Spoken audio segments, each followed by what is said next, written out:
Alors que le règne de la petite corne arrivait à son terme, un flot de lumière émana de l'impression de la parole de Dieu. Les Bibles étaient chéries et lues par tous.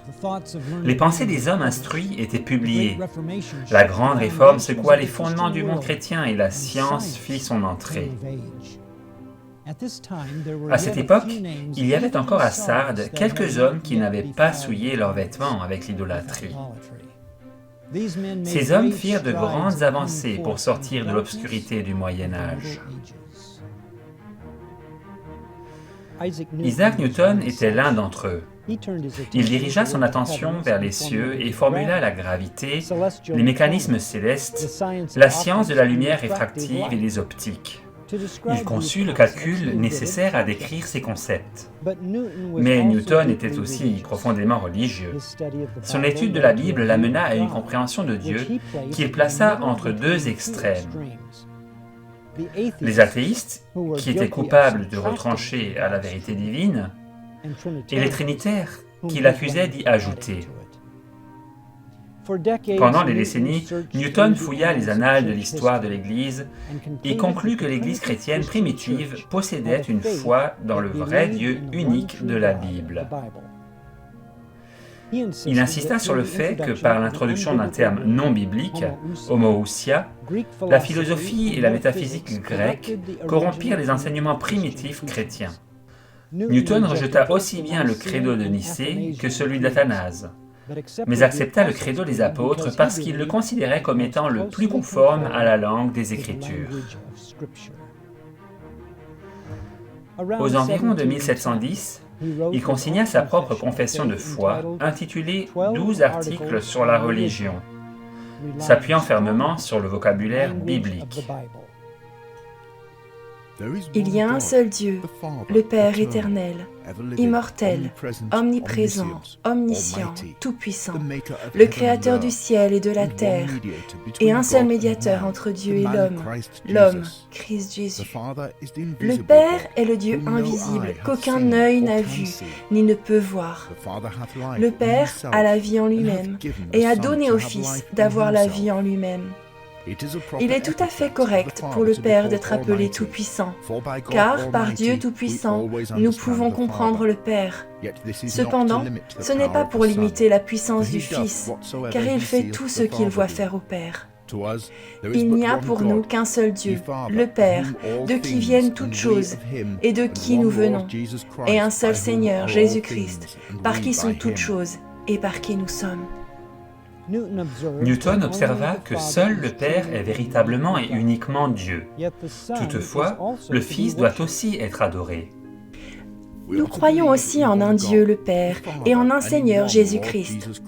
Et s'il est notre Seigneur et Roi, nous pouvons certainement, sans idolâtrie, lui donner l'adoration qui lui est due en tant que Seigneur et Roi.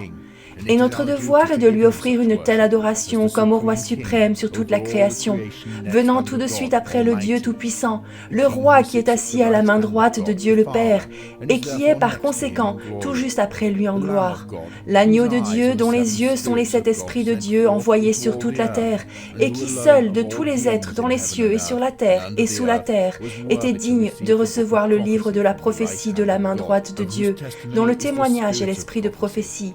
L'image expresse ou oracle du Dieu invisible, en qui habite corporellement toute la plénitude de la divinité. Il nous faut adorer le Père comme Dieu, le Fils comme Seigneur et Christ, le Père comme le Père Tout-Puissant, le premier auteur de tout ce qui a vie, en qui toute connaissance et puissance sont dès l'origine et qui ne peut mourir. Le Fils comme le Fils de Dieu qui a reçu vie et connaissance et puissance de la volonté du Père. Il a été appelé le premier-né de toute la création pour indiquer la génération de son corps spirituel avant que le temps soit. Newton découvrit que 1 Jean 5, verset 7, connu comme le comma johanneum, et l'un des principaux points d'appui de la Trinité, était une corruption textuelle, introduite dans les manuscrits grecs seulement 2 siècles plus tôt. Il écrivit tout d'abord en français un traité à ce sujet et il le fit publier en France pour éviter d'être reconnu. Dans ce document, il remarquait La race humaine est exposée au mystère et ne considère rien de plus saint et de plus parfait que ce qu'elle ne peut comprendre, et pour cette raison préfère ce qu'elle comprend le moins. La vérité se trouve toujours dans la simplicité et non dans la multiplicité et la confusion des choses. Dans l'édition de 1726 du Principia, son fameux traité au sujet de la gravité et des lois de thermodynamique, Newton élargissait sa conception du seul vrai Dieu dans une section appelée le Scholium général. Par analogie, il comparait le plus merveilleux système du Soleil, des planètes et des comètes, qui ne pouvait que procéder du conseil et de la seigneurie d'un être intelligent et puissant. Cet être gouverne toutes choses, non comme l'âme du monde, mais comme Seigneur au-dessus de tout. C'est à cause de sa seigneurie qu'il demande à être appelé Seigneur Dieu. Dieu le Père était roi des rois, Seigneur des dominants, Seigneur des armées, Dieu des dieux, et finalement, Dieu est chef de Christ lui-même, sachant qu'il est élevé au-dessus de tout par Dieu lui-même. C'était un discours surprenant de la part de Newton sur sa théologie personnelle dans les dernières heures de sa vie. William Whiston, l'associé de Sir Isaac, devint le successeur de Newton à Cambridge. Whiston est toutefois plus connu pour sa traduction des œuvres de Joseph. Moins reconnu, mais cependant non moins important, est son impressionnante collection de textes, des écritures et de documents originaux en grec et en latin, et son utilisation de la règle littérale d'interprétation. Son rapport de la foi des 2 premiers siècles, de 1711, commence avec le premier des 22 articles, suivant le modèle des 12 points de Newton. Il n'y a qu'un seul Dieu suprême, vivant, éternel, infini, omniscient, omnipotent et invisible, le Père de notre Seigneur Jésus-Christ, l'origine de tous les êtres et le Créateur de toutes les créatures.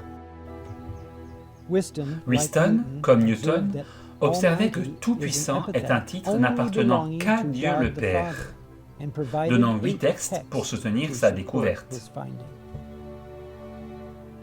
Commentant 1 Jean 5, verset 20, il écrivit « J'interprète ce verset, qu'il soit lu de manière usuelle, ou de copie alexandrine, ou de ses autres, non au sujet du Fils, mais au sujet du Père. Je comprends que lui, et aucun autre, est le vrai Dieu des chrétiens, parce que c'est le style constant, original, primitif de l'Église, que le Père seul est le vrai Dieu. » Dans l'article 6, il aborde le Fils engendré de Dieu. Jésus-Christ est le Logos Théo, le premier-né de toutes les créatures, le commencement de la création de Dieu, c'est-à-dire un être ou une personne divine, créée ou engendrée du Père avant tous les temps, ou avant toutes les créatures subordonnées, visibles et invisibles. Bien que l'utilisation de Whiston du terme « créé » avait été traitée comme un équivalent d'engendrer, le langage de la Bible, cela lui attira la censure et il se vit congédié de sa position académique. Whiston, comme Newton, préféra les termes du langage biblique à ceux du langage philosophique. Je désire que quelqu'un me montre la dernière syllabe des premiers âges concernant ce mystère de la Trinité, jusqu'à ce que la philosophie se soit infiltrée dans l'Église et que les hommes soient devenus insensés en abandonnant la parole salutaire de la pure doctrine, dérivée de l'Apocalypse, pour accepter les vains cliquetis et le jargon métaphysique des philosophes faibles et désorientés. Les hommes doutent de tout et sont disposés à rejeter la simplicité des devoirs en se basant sur l'absurdité des doctrines du christianisme. Que Dieu ait pitié de son Église et qu'en son temps, il nous ramène à notre christianisme simple et pratique. La prière de Whiston fut promptement exaucée. John Gill, le pasteur anglais baptiste calviniste, écrivit dans son commentaire d'Hébreux chapitre 1 verset 5. Christ est le Fils de Dieu, pas un fils par création, ni par adoption, ni par fonction, mais par nature. Il est le Fils éternel, vrai, approprié, naturel de Dieu. Et il est déclaré tel par Jéhovah le Père en ces termes. La fondation de cette relation repose dans son engendrement. Non pas un Fils de Dieu incarné depuis Bethléem, mais un Fils de Dieu éternel par nature. possédé par Jéhovah dans son engendrement. Le chimiste Joseph Priestley identifia également le seul vrai Dieu de la Bible. En 1787, il produit un ouvrage en 4 volumes, L'histoire des opinions primitives concernant Jésus-Christ, compilé à partir d'auteurs originaux prouvant que l'Église chrétienne était tout d'abord unitarienne. Mais Priestley, bien que célèbre pour avoir découvert l'élément oxygène, ne découvrit pas le Fils de Dieu en vérité. Il vit Dieu uniquement comme un père adoptif et son Fils comme un simple homme, et non comme la parole qui était au commencement avec Dieu, ou comme possédant la gloire du Père avant que le monde soit, ni comme Jésus-Christ par qui Dieu a créé toutes choses. 2 ans plus tard, John William Fletcher, un directeur d'université à la retraite favorable à la cause méthodiste, fit un appel à Priestley, l'encourageant à considérer l'héritage divin comme base à l'égalité du Fils. De cette participation commune, égale et complète, aux titres les plus élevés et aux perfections les plus distinguées de l'être suprême, il s'ensuit que le Fils, pour ce qui est de la divinité, est parfaitement égal au Père, bien que toute la divinité du Fils vienne de son divin Père.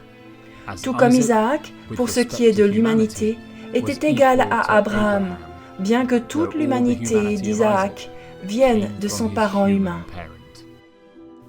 L'époque des Lumières et des découvertes incluait les esprits curieux d'hommes tels que Newton, Wheaton, Gill, Priestley et Fletcher. Le sol fertile était labouré par une récolte du XIXe siècle de la croyance dans le Fils engendré de Dieu, basée sur les textes clairs de la Bible, révélant sa naissance divine dans l'éternité et son héritage de toutes choses venant de son Père, le seul vrai Dieu.